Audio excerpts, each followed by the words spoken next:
Hello, my dark darlings. I hope you're enjoying your latest voyage into the dark. But if you're caught up and thinking, now what? It would be a great time to do what I love to do, and that's to unwind by rocking a few challenging puzzle levels with Best Fiends. Best Fiends is the infamously impossible to put down puzzle game with over 100 million downloads and counting. A free-to-download mobile game with over 5,000 challenges, with more added all the time. Once you download Best Fiends, boredom won't stand a chance. Download Best Fiends free today on the Apple App Store or Google Play. That's friends without the R. Best Fiends. Hello, my dark darlings. I'm Markia, and this is the Something Scary podcast. To our veteran listeners and those sheltering in the dark with us for the first time, welcome. This is our last podcast for the year. With this, we all say farewell to 2020. And what a year this has been. 2020 was a lot. And here at Something Scary, we're so glad that you are with us throughout this year. While you won't hear from us next week, follow us on Instagram and on the community tab on YouTube for some thoughtful ways to ring in the new year. And we'll be back on January 5th. You know, it is common to fear that which we do not know.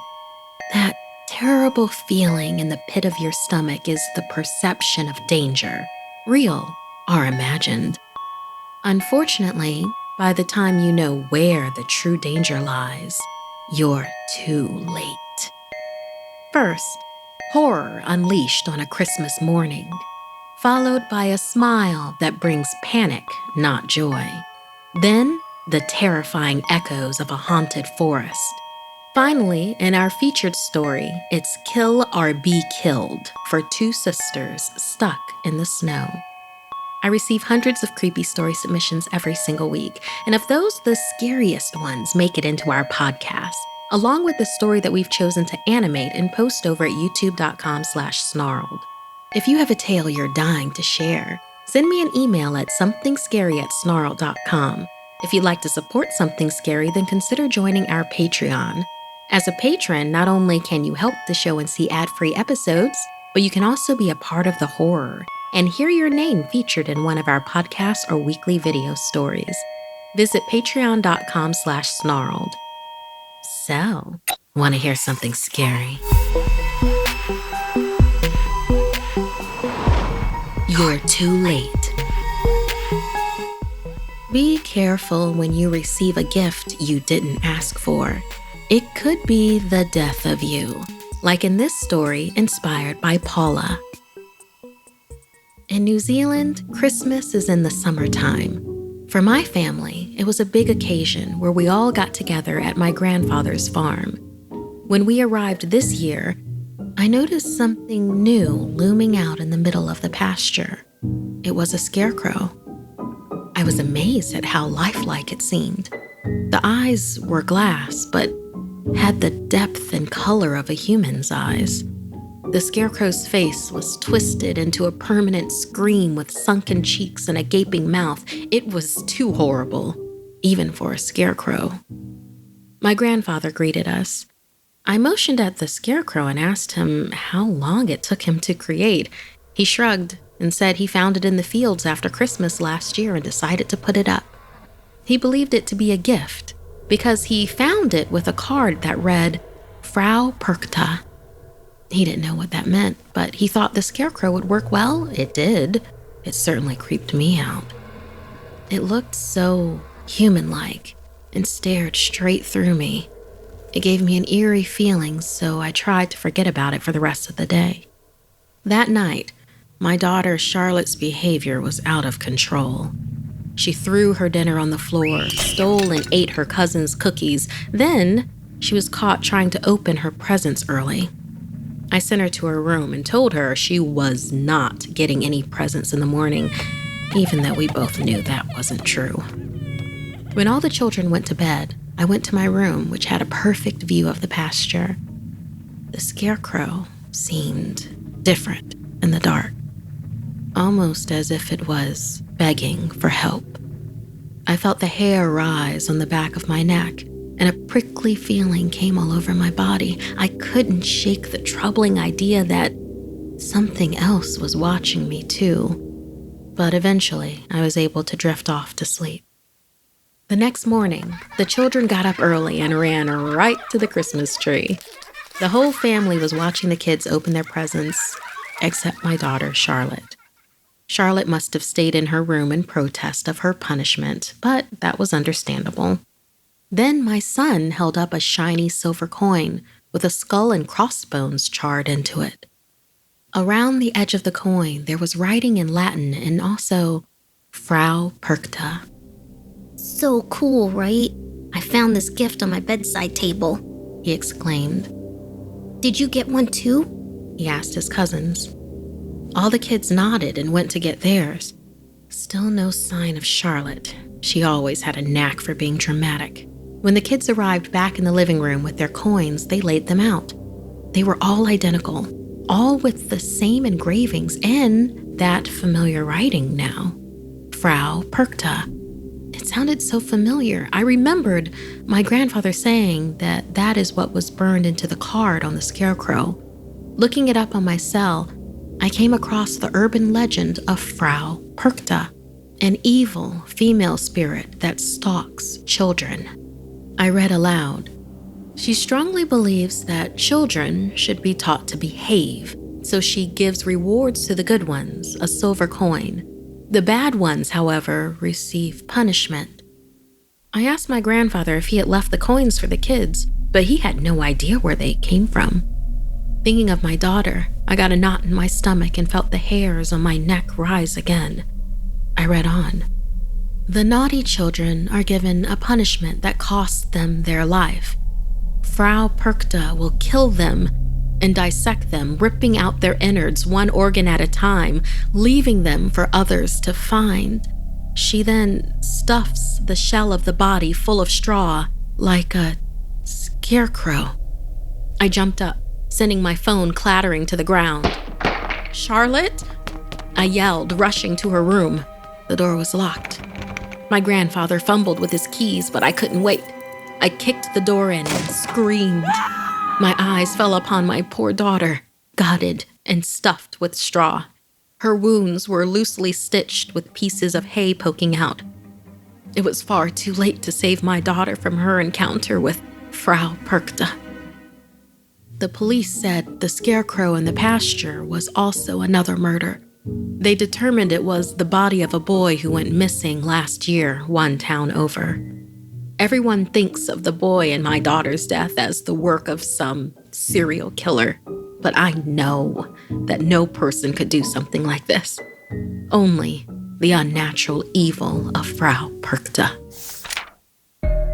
Thank you so much, Paula, for sharing this urban legend of Frau Perkta with us, for inspiring this tale. So, listeners, we're getting close to the end of the year, close to holidays that a lot of people are celebrating. So how naughty or nice were you this year? Think over all the things you did. 2020 was a year of a lot. Do you think you deserve a reward?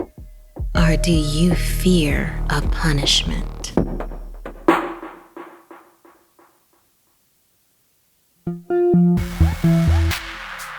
A smile is something that should make you feel joy. The wrong type of grin, however, will fill you with an inescapable dread, like in this story inspired by Ellie. The Charleston sisters, Iris and Flora, were the best of friends. As their family decided to move to a new home, they were thrilled for a new adventure. Upon arriving, they began hearing stories of the little boy who lived there previously. His name was Xander.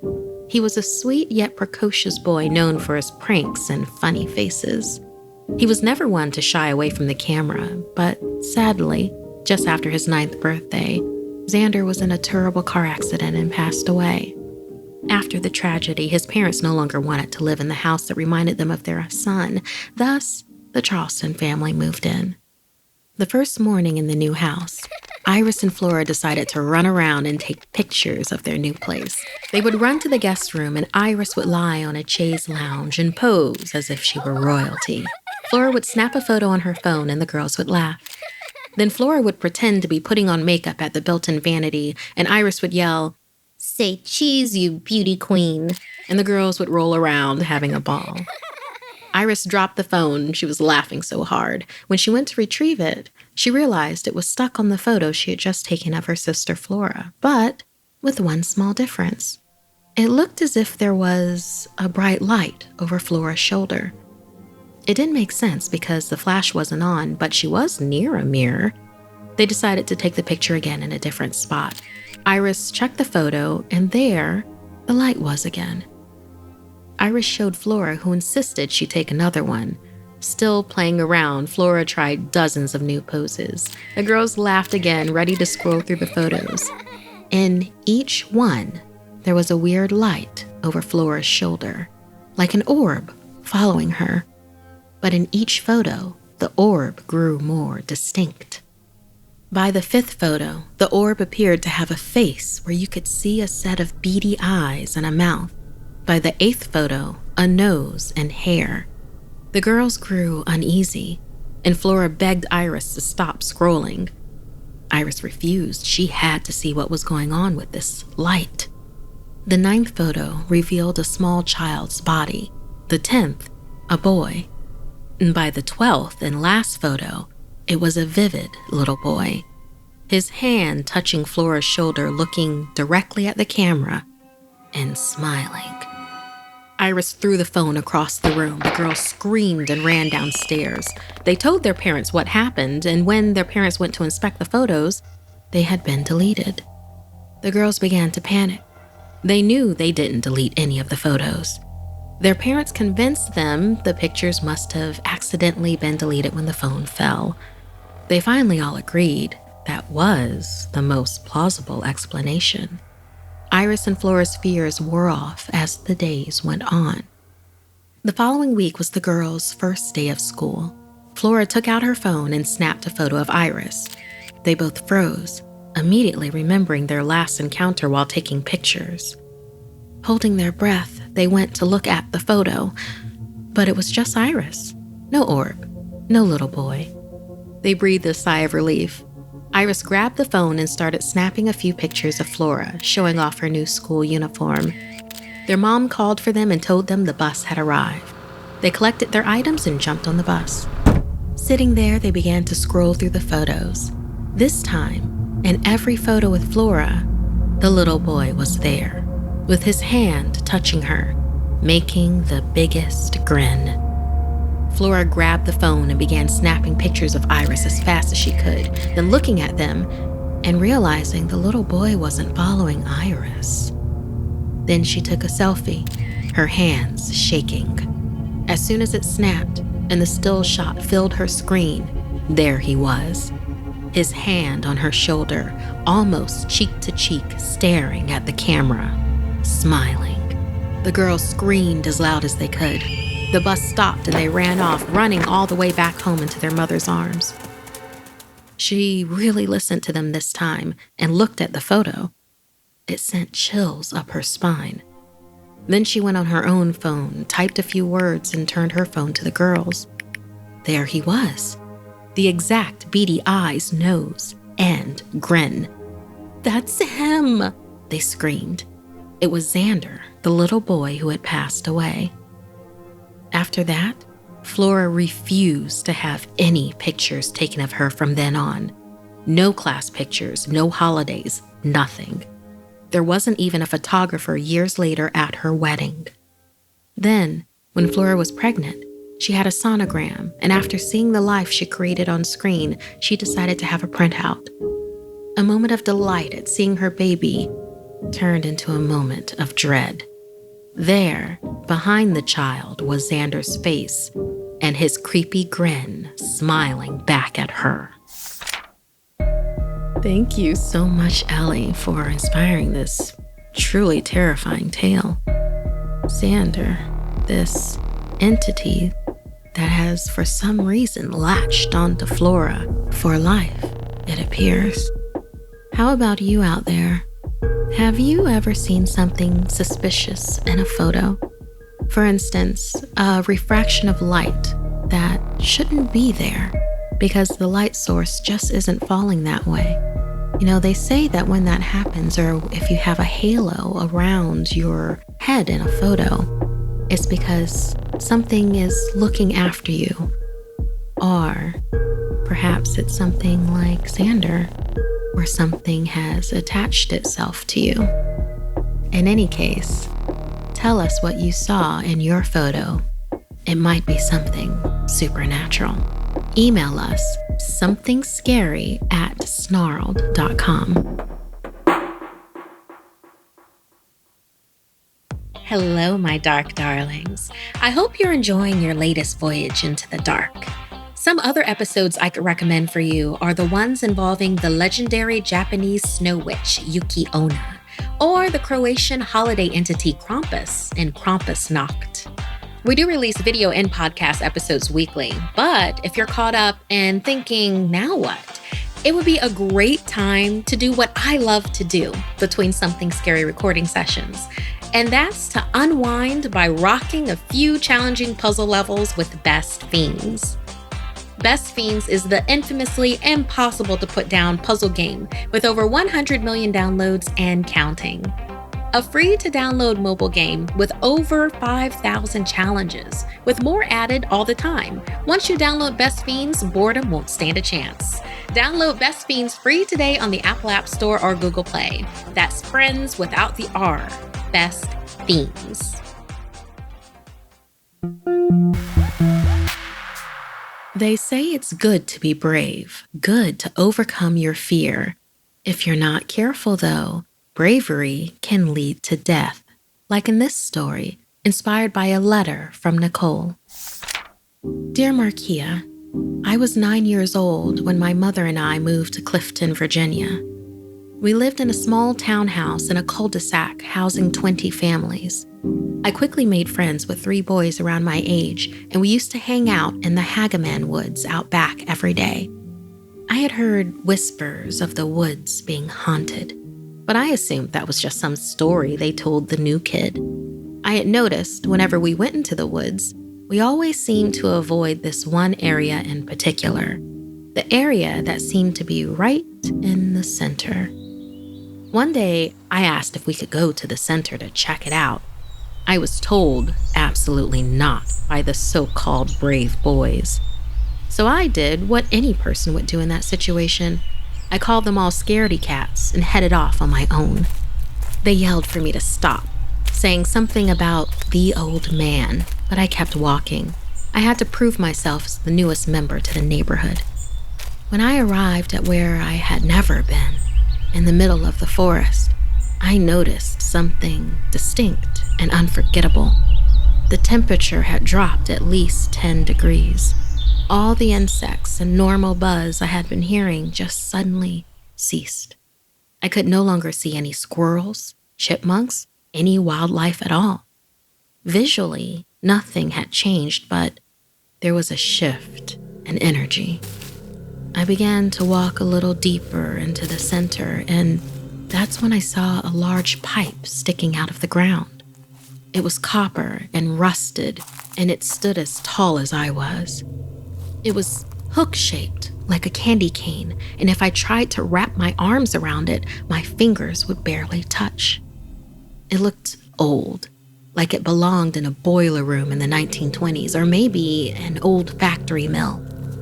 I couldn't take my eyes off of it. It was totally out of place. There was nothing else man-made nearby, just brush and fallen trees like everywhere else. Then, and I'll swear this until the day I die, I heard something coming up from the large pipe.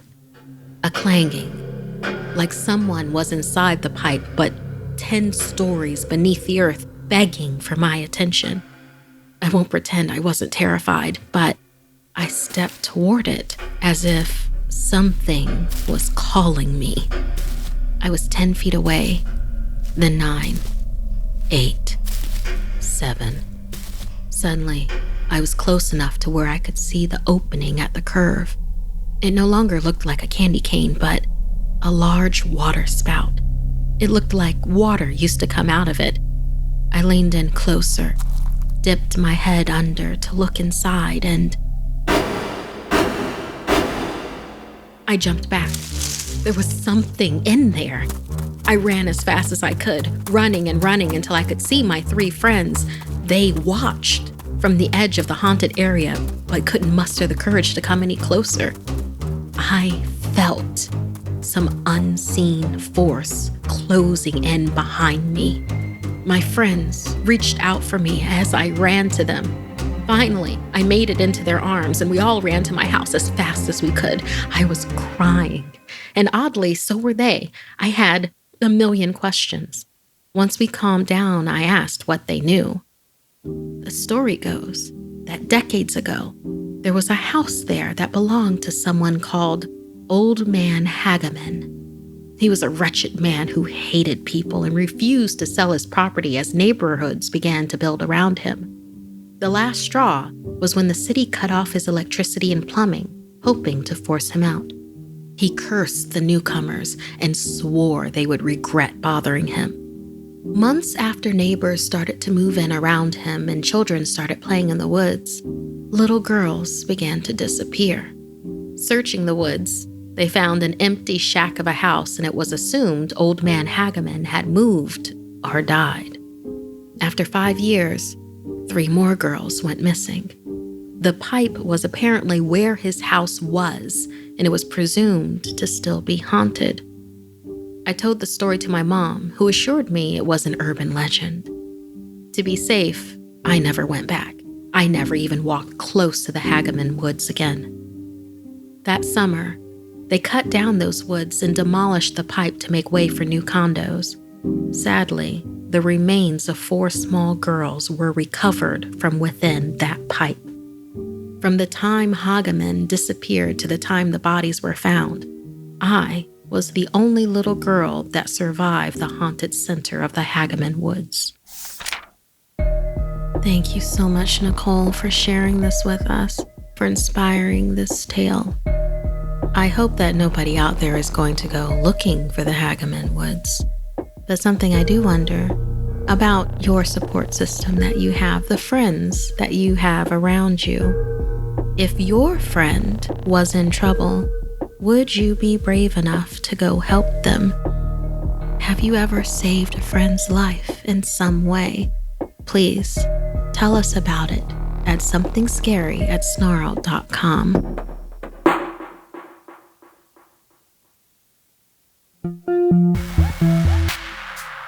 Appearances can be deceiving. They say good things come in small packages, but they never tell you that bad things can come in good packages too. What appears to be sweet and innocent is sometimes much, much worse.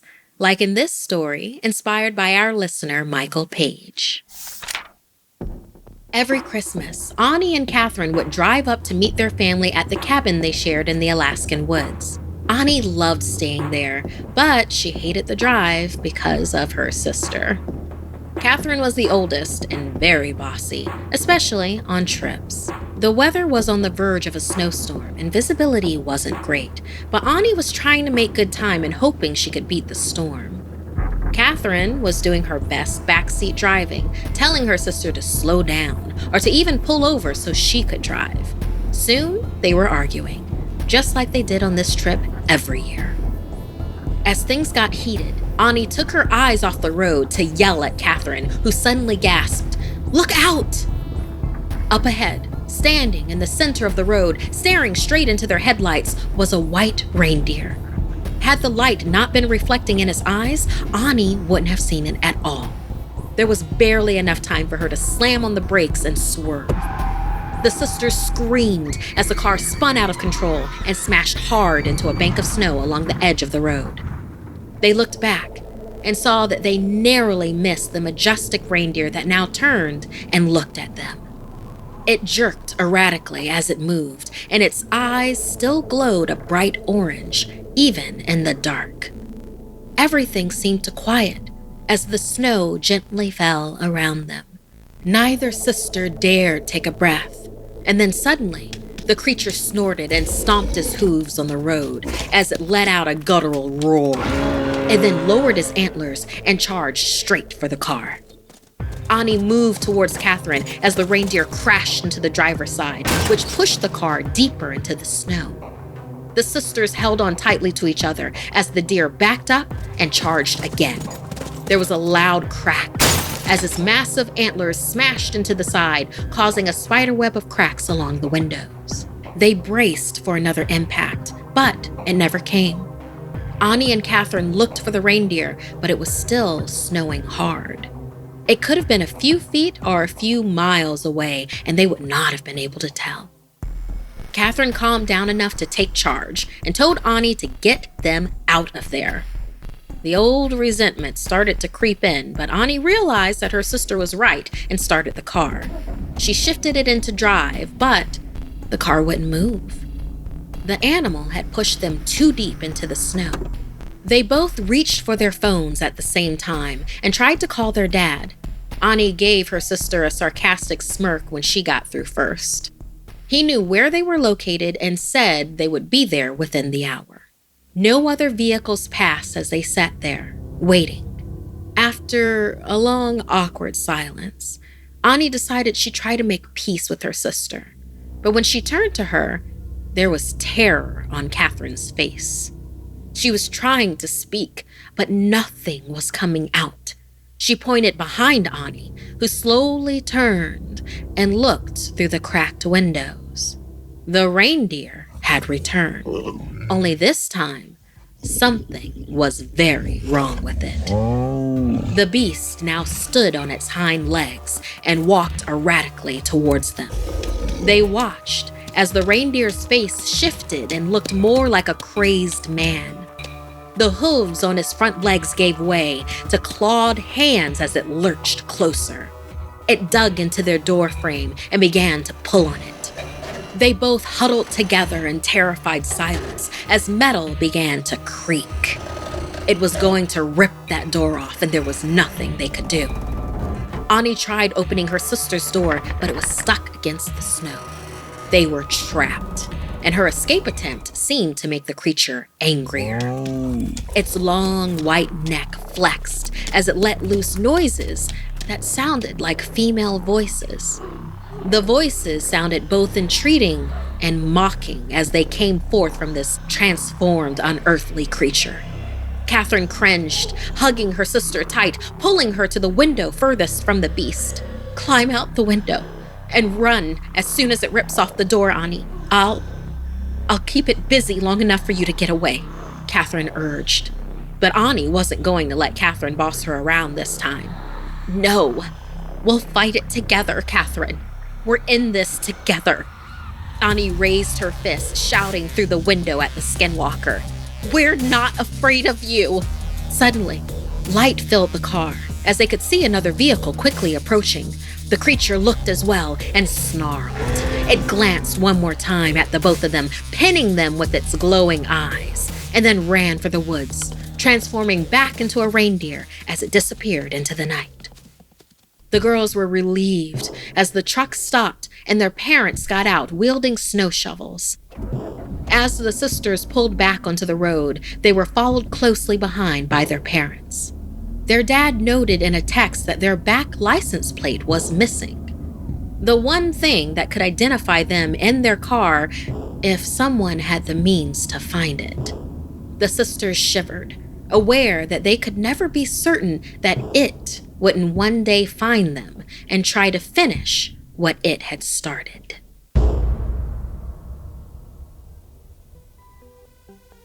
This week's podcast stories were edited by Markia McCarty, Sarah Lukasiewicz, and Dennis Culver. Narration by Markia McCarty. Audio edited and mixed by Fitz Harris. Art and graphics by Mari Carlson. Produced by Hannah Mullen and Markia McCarty. Music by Sapphire Sandalo and Calvin Linderman.